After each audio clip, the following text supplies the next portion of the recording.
all the viewers out there, for context, can you tell us what is BTG?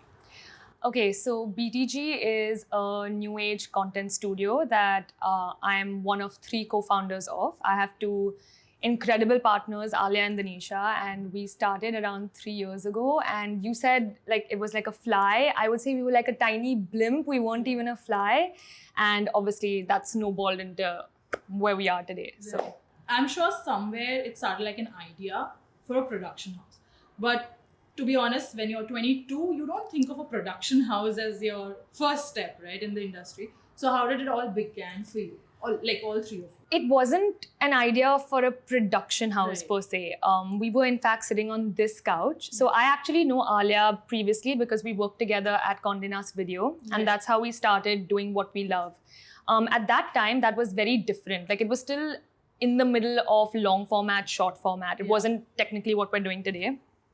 But so when we finished there, we kind of like, she had this idea that she wanted to kind of, she wanted to come in during this boom that was digital at that Yeah. time, and she Yeah. wanted to like harness that, and she kind of gathered Danisha and me because we both, Alia and I, knew that if we wanted to do something with content, it had to be anchored in design. Right. So we just got together. She called us. It was this couch, and it just like started. Like it was one idea where we're going to do content, static content, not even video content, and it just snowballed from there. Right. I'm just glad I'm 23 and I'm on this couch Yeah. already. Somehow, Good juju. I'm just hoping for me to also crack it big.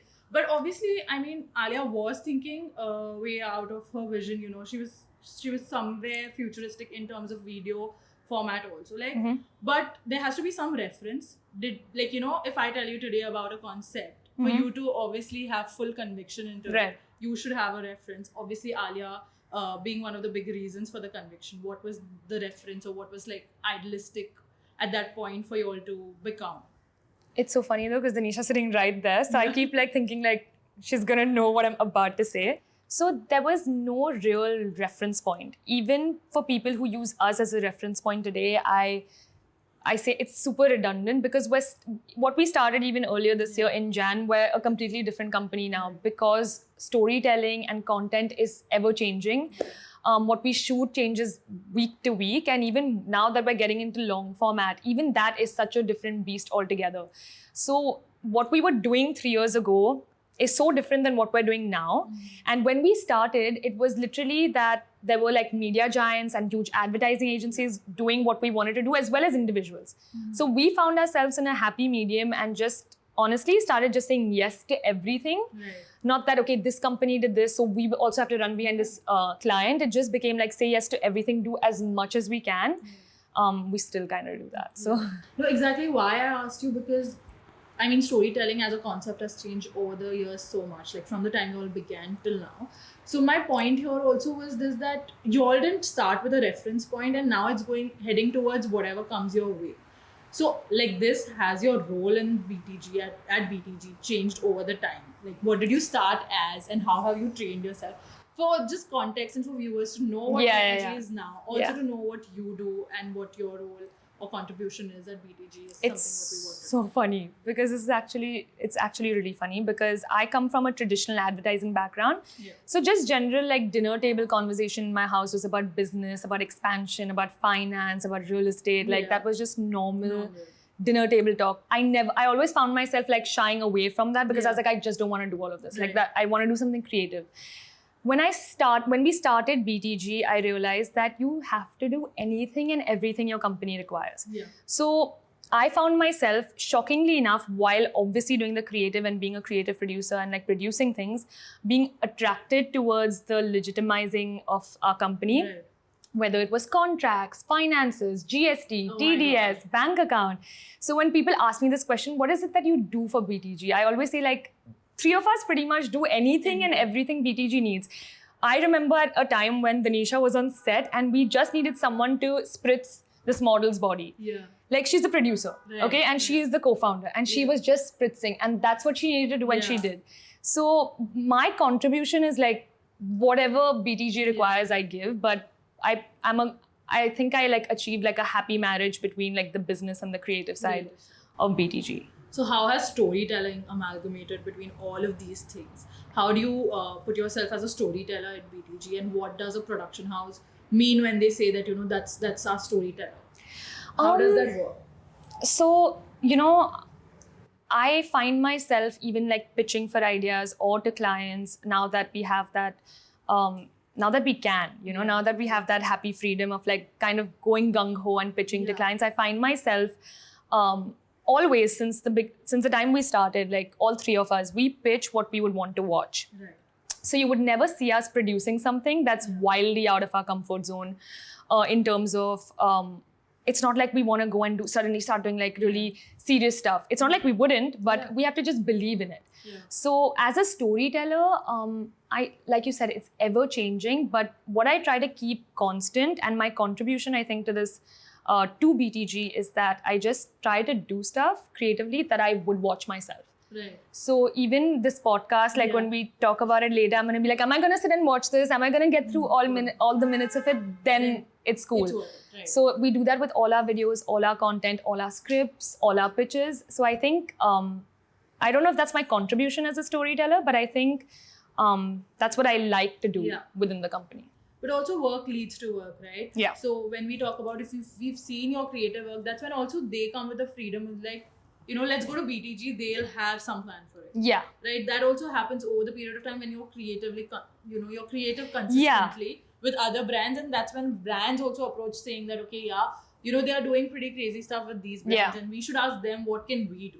And that's when you get the freedom. Yeah. A lot of the times people are just like, this is the brief, do whatever you guys want with it. And those are our favorite clients. Yeah. But a lot of the time it's fun to work with clients who have their own vision and their own sort of take on what they're trying to do. So I was moving towards the challenges that BTG faces, but I'm sure one of them could be the one like you spoke right now, when, you know, it's rigid, when, you know, when we were talking about men who are older, women who are older, I mean like older men, like somebody sitting and, you know, they have their own vision because it's been going on like that for years. That's one track to kill. I mean, a lot of spaces creatively right now get stuck when we talk about, okay, this is how things have been how they've been doing it, So, like, what are your challenges at BTG, or like as BTG? What's the challenge that you face? I think, like you said, one of the challenges we face all the time is convincing people to just take a chance, whether it's on us or whether it's even on that idea. What we try to keep doing, and that's why I say like using us as a reference point is like a little redundant, because we keep trying to reinvent the wheel ourselves. Right. You'll never find us at least shooting the same kind of content with the same team over and over again. It's always different. Right. So obviously to convince a client of that is also, that's definitely a challenge. But apart from that, I think just in terms of like growing your business or owning a business in India today, constantly like even like harboring talent, training them, that's a big challenge we're facing. Like, because we want to, whatever we do, we want to do it fast, and we want to do it like fast and bigger and better, fast and bigger and better, always. So I think a challenge while we're convincing clients to do out of the box work, we're also trying to train and trying to like work with talent to do out of the box work. So typical agency will always be in the center, like, you know, from both sides, getting challenges from both sides. Right. So what's next for BTG? Like I said, we just want to kind of go, like we want to just grow rapidly, expand rapidly in India. We've got a good base here. We want to make it bigger, better, smoother. Want to do like different work, newer work.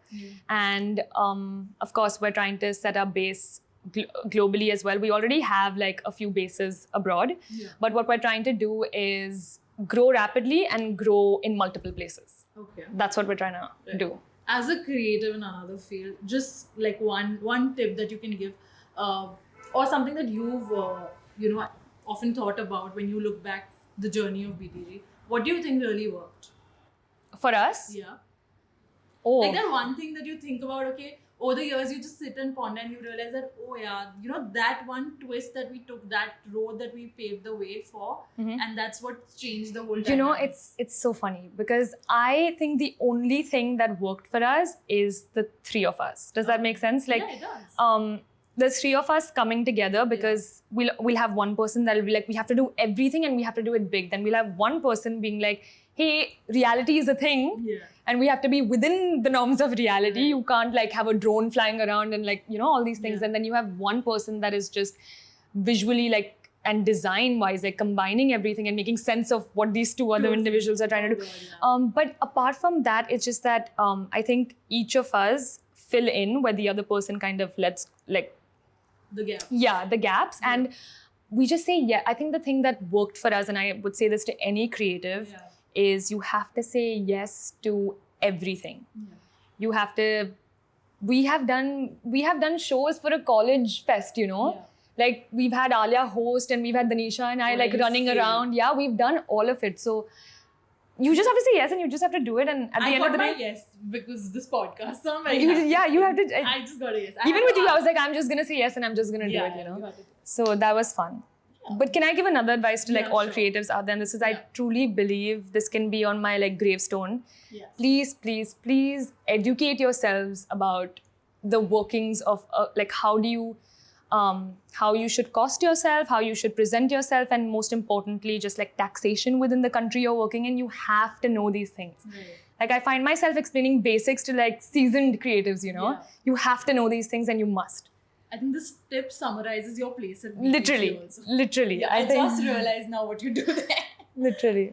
So coming up next is a very fun quickie round with Eman, and you got no time, so just speak fire. Okay. I anyway speak fast, so yeah, you just speak fire now. Whatever comes to your mind, just speak fast. If you could have produced a movie, which one would that be? Oh, I don't know about movie, but I want to produce like a really good piece of like reality TV. Okay. Because I think like reality TV is like a break from this reality. Give me a name. Like Real Housewives or Love Island, like something fun but something in India, and not a movie. And forget produce. If I could even be a fly on the wall for anything Marvel, like even if they're having like a script read, a table read, and I'm just there getting them water, I would die. Because I think WandaVision was like incredible. I think visually it was a treat, and I would just die. Yeah, Marvel's a good answer. Fire faster. Okay. If you could buy stocks for any of the directors in today's age, who would you invest in? I would invest in Sharan Sharma. Okay. He directed Gunjan, for those who don't know. Gunjan was one of the first movies that took a chance on us as a BTS team. Oh my God. So I would definitely invest in him. I think he's extremely talented. And I would invest in Manish Rahatkar. He's someone we've worked with really closely, and he's he's directing an ad for us next week. So I'm excited for everyone to see it. Right. And moving forward, faster, fire. Content or design? I think we've been yelling from the top of our lungs saying that there cannot be content without design. Okay, great. So content, No, design. Design. Yeah. Okay. Oh, sorry. There cannot be content without design. Everything you do within content is design. Okay. YouTube or Instagram? We are about to launch our YouTube channel, so I find myself in the pits of YouTube right now. So currently YouTube, but my screen time on Instagram. But my screen time would say otherwise. But you're going to be more on Instagram, as you promised me. Yeah. So Inshallah. Both. Yeah. Who's your idol? It could be anybody. I'm not talking in terms of production house or something. I think quick answer, Zoya Akhtar, but I think it's like a pinch me moment every time we realize we do get to work with her. Sometimes like in the pandemic when I was finding myself on Zoom calls with Zoya Akhtar, I was like, how is this my life? But I think apart from what she does production-wise, I think what she stands for politically, socially, her prowess and what she's given to Indian cinema, I think she's an incredible idol for everyone. Cool. One thing that annoys you the most on the internet? Oh my God. You know, my friends are going to laugh so much. I can already see Danisha smiling because I have so many pet peeves when it comes to so many things. But I'll say something that I've really thought about this before. I think, you know, this incessant advertising and marketing that we have going on right now, that everything is buy this product, shampoo your hair with this hair. And every influencer, everyone is an influencer first of all. And every influencer is marketing. In 4 different posts, you're seeing her market 4 different hair care brands. Like how is that possible? But I think it's not even their fault. It's the brand at the end of the day. I think what's going to really work now, which is what we're also trying to do, is subtle marketing. Like you see the things that are going viral today. Have a concept, right? You see the things that are going viral today. It's either funny, or it looks really good, or it makes you feel something. Yeah. And then at the end of the content piece you're looking at, you're like, wow, which brand is this? Like, who shot this? Like, this is amazing. Or which product is this? I think that's what Gen Z is going to take to more than buy this. Please buy this. I hope what you're saying turns into a reality. I hope. Need that. Your favorite brand that you worked with? Oh my God, I feel like Danisha's nervous because I'm gonna. I would say Dharma and Netflix. Okay, I'll give it 2 for you. Because you've not answered one question with one answer. Because I feel like Dharma is obviously like growing up in Bombay. It's like, come on.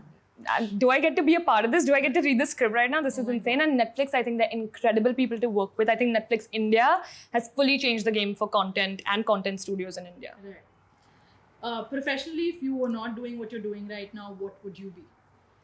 Professionally, I always joke about this. If I was not doing BTG and not doing this, I would be convincing Alia to let me produce a talk show host for her. A talk show for her, not a host. Right. I wanted. Maybe I'll still do that. Maybe we will. You all could. I think Alia could be a travel blogger. I don't know. But I was travel blogger. Yeah. Gosh, that's too much. I think she can be like. I've not thought for you alternate profession. I'll be crying somewhere if not doing this. You'll be in business now. When I speak to you, it's like a different vibe. That would kill me, but. And lastly, to wrap it up, describe this podcast in one word. Eman, in one word. Can I say 2? But it makes sense. It would make sense to everyone in this room also. 2 words. Long overdue. Oh yeah. And you guys can get, the scoop on that in the next episode. Yes. There's no next episode. There's no next, but there is. Who knows?